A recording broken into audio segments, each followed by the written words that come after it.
Premier niveau de présentation de la méthode centrée solutions et compétences, une présentation épistémologique euh, qui consiste à vous indiquer les trois référentiels dans lesquels cette approche est simultanément positionnée.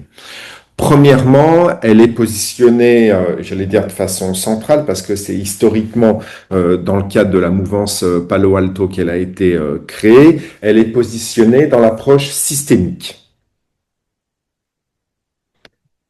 Approche systémique parce que elle consiste, en phase avec la méthodologie systémique qu'on a vue ensemble pour les personnes qui sont en spécialité équipe ou orga, en phase avec l'approche systémique, elle procède à un recadrage et à une prescription à 180 degrés. Recadrage bien précis et qui est du type, enfin qui consiste à faire passer du storytelling, vous le verrez avec Jeanne, je suis face à une difficulté insurmontable, c'est impossible, il n'y a pas d'issue, à un nouveau cadrage de type, mais en fait non, la solution existe, et non seulement elle existe, mais je l'ai déjà. Donc ça, c'est la nature bien précise du recadrage qu'elle fait. Et une prescription à 180 degrés afférente qui va être d'agir au lieu de subir ou d'agir au lieu de ne pas agir. Deuxièmement, simultanément, cette approche, cette méthode centrée solutions et compétences, elle est positionnée dans l'approche de la psychologie positive.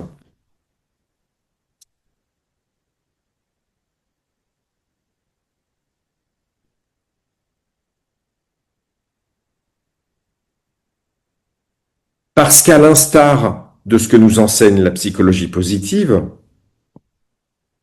et on va avoir des contenus sur la psychologie positive avec Delphine Lemaire, notamment sur la question des valeurs et des forces. À l'instar de la psychologie positive, elle opère une décentration de ce qui ne fonctionne pas, de ce qui est dysfonctionnel, de ce qui est non satisfaisant,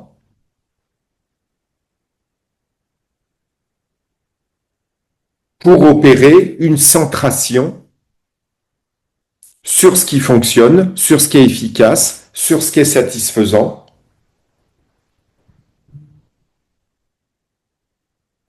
afin, petit 1, de le pérenniser et petit 2, de l'intensifier.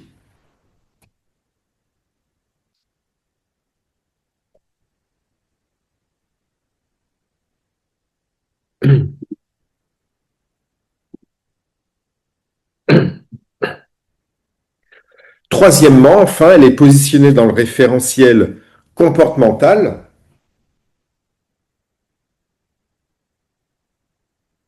parce que c'est une approche, vous allez le voir à nouveau, hyper centrée, action immédiate, ici et maintenant.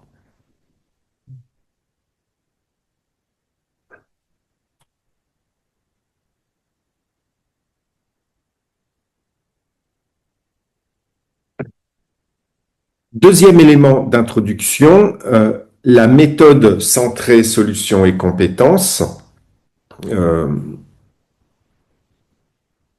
qu'on pourrait appeler plus précisément la méthode réactivation de compétences déjà présentes, n'est pas une méthode de fabrication de solutions. Et ça, je vous le dis notamment pour la partie pratique pour les parties pratiques que vous allez rapidement faire avec Jeanne. Ne tombez pas dans le piège de faire fabriquer des solutions. Typiquement, les questions ne vont pas être qu'est-ce que vous pourriez faire?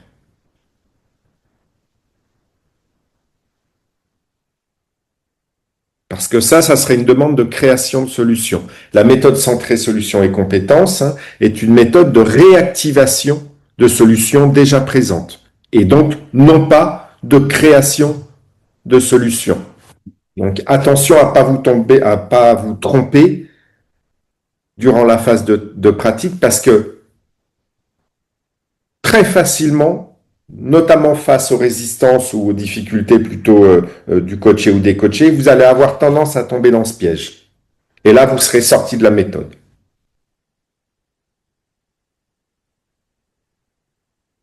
Troisième élément d'introduction, le déclenchement. Il y a deux grands types de déclenchement de cette méthode. Premier type de déclenchement, en phase avec la méthodologie d'opérationnalisation de la demande qu'on a vue ensemble, que vous avez vu dans le cadre de la formation, en individuel avec moi et avec Fernando pour les personnes Fernando et ou Agnès pour les personnes en collectif. Premier type de déclenchement de cette méthode, à une séance N, pour une séance N, avaient été prescrites des actions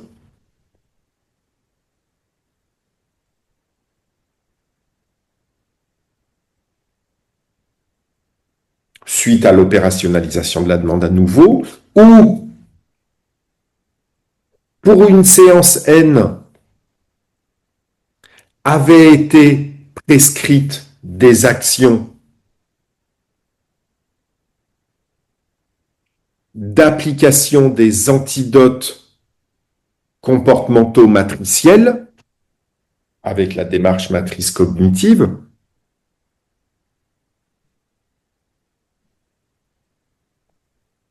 ou encore toujours dans ce type 1, pour la séance N, avaient été prescrites des actions dans le cadre de d'une prescription systémique à 180 degrés.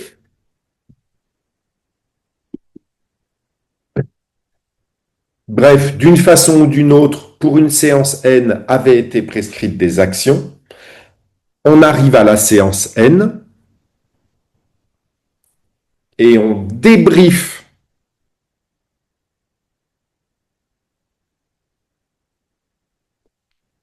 la réalisation de ces actions prescrites directement avec la méthode centrée solutions et compétences. Et non pas en tombant dans le piège qui consiste à dire « Alors, comment ça s'est passé les actions que vous aviez à réaliser ?»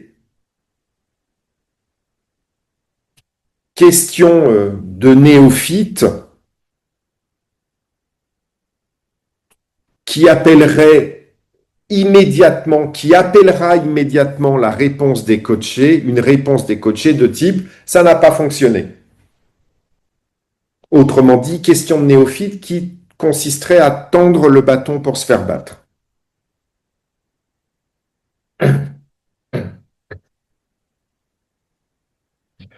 Deuxième type de déclenchement,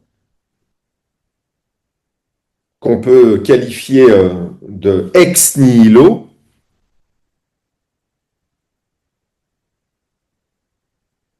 ou from scratch, mais vaut mieux le dire en latin, comme ça on a l'air plus intelligent.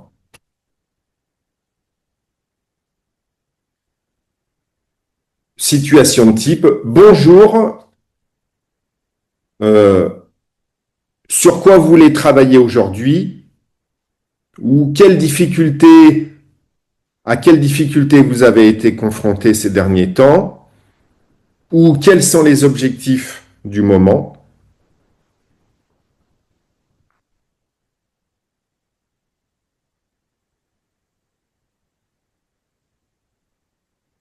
On a des réponses et là, on enclenche la méthode.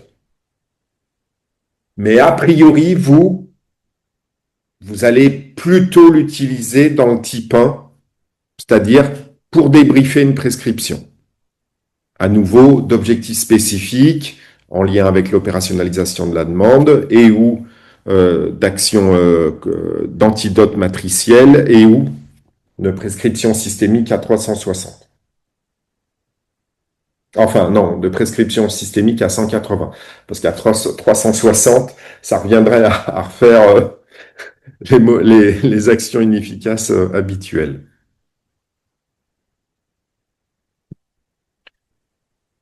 OK, dernier élément d'introduction.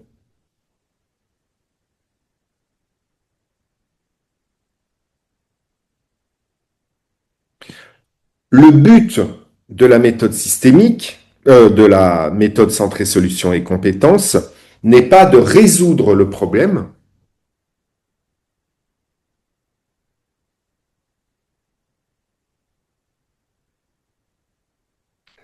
et j'allais même dire de surtout pas tomber dans le piège de résoudre le problème,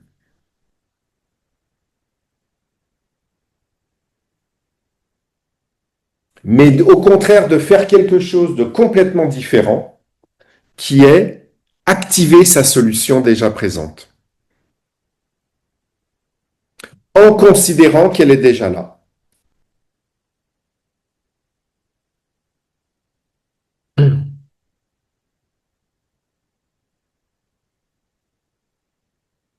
Parce que cette méthode repose sur le présupposé qu'il n'est pas indispensable d'en savoir beaucoup sur le problème pour le résoudre. Et que même l'intervention va être immanquablement, et on le voit tellement bien en coaching comme en psychothérapie, l'intervention, la relation d'aide va être immanquablement bloquée par trop d'informations sur le problème et pas assez sur la solution.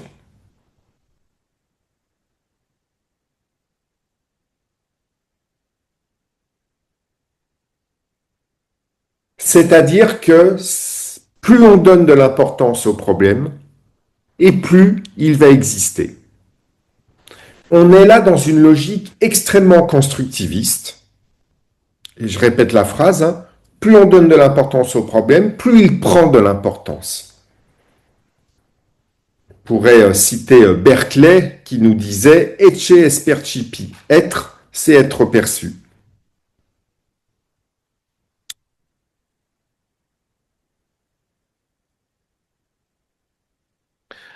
Donc, dans le cadre de cette méthode, on ne va surtout pas questionner le problème, enfin, sauf au début, et j'allais dire extrêmement rapidement. On ne va surtout pas questionner le problème, mais toujours les solutions.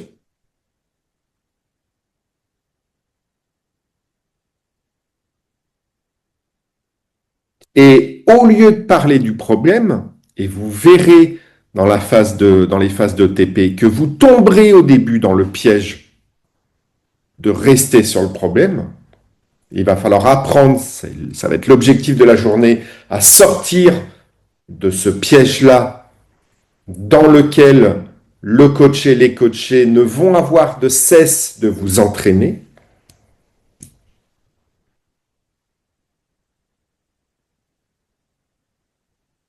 Et au contraire, il va falloir toujours, toujours, toujours, toujours, toujours mettre l'accent sur ce qui fonctionne,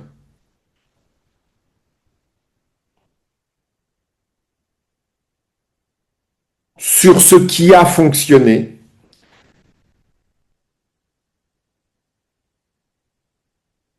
sur ce qui a fonctionné dans le passé pour le transposer, le pérenniser, l'intensifier.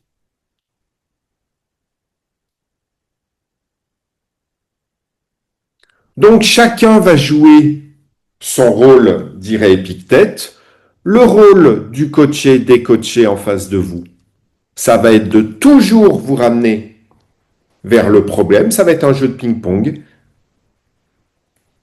Les coachés vont toujours vous ramener sur le problème et vous allez toujours les ramener sur la solution.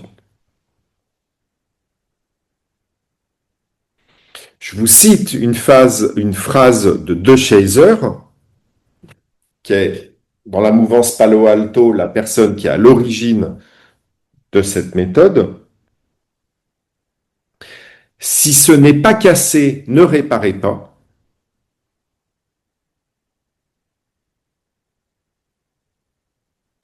Une fois que vous savez ce qui marche, faites-le plus.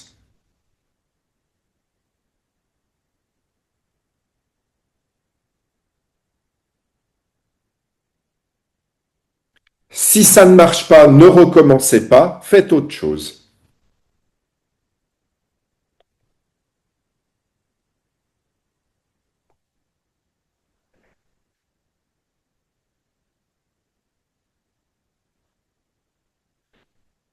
À nouveau, hein, plus on va parler du problème, plus vous allez tomber dans le piège de laisser de l'espace au problème et plus il prendra, dans une logique constructiviste, de l'importance.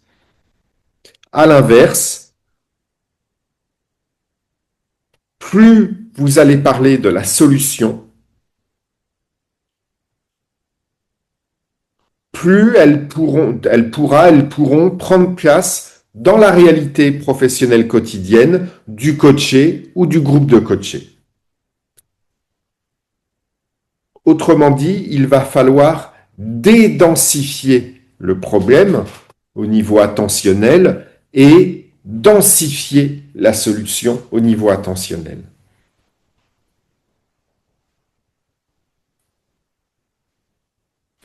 Donc, ça va être une activité de refocalisation attentionnelle, de défocalisation attentionnelle du problème et de refocalisation attentionnelle sur la solution.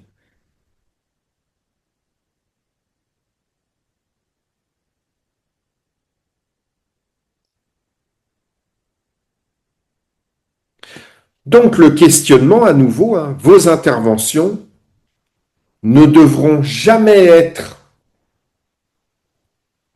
pourquoi et comment ça dysfonctionne.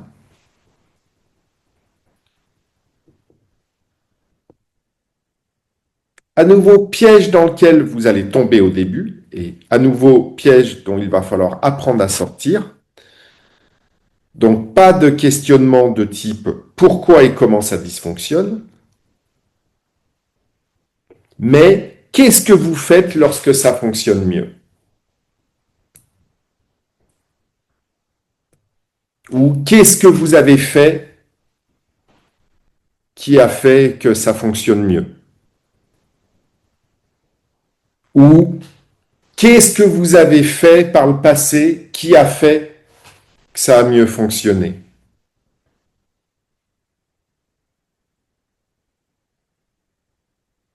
Ou même, qu'est-ce que d'autres ou telle personne a fait qui fait que ça fonctionne mieux?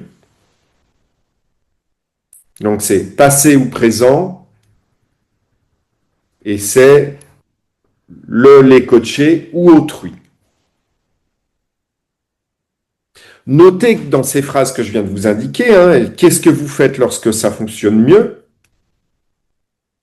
Ce sont de facto des phrases d'empowerment. C'est-à-dire que la question n'est pas tellement quand est-ce que ça fonctionne mieux ou pourquoi ça fonctionne mieux, non, c'est qu'est-ce que vous faites quand ça fonctionne mieux. On est directement, c'est-à-dire que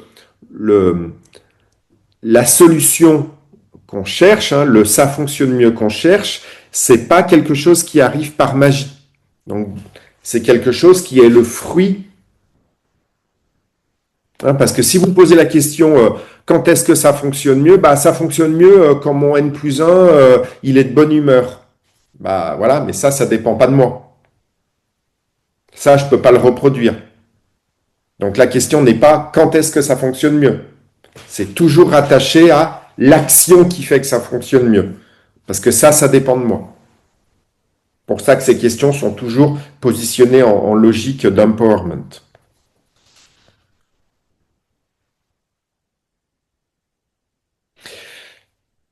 Voilà, je m'arrête là. Vous allez voir que cette méthode, elle est vraiment extraordinaire. Elle est applicable à tout type de situation.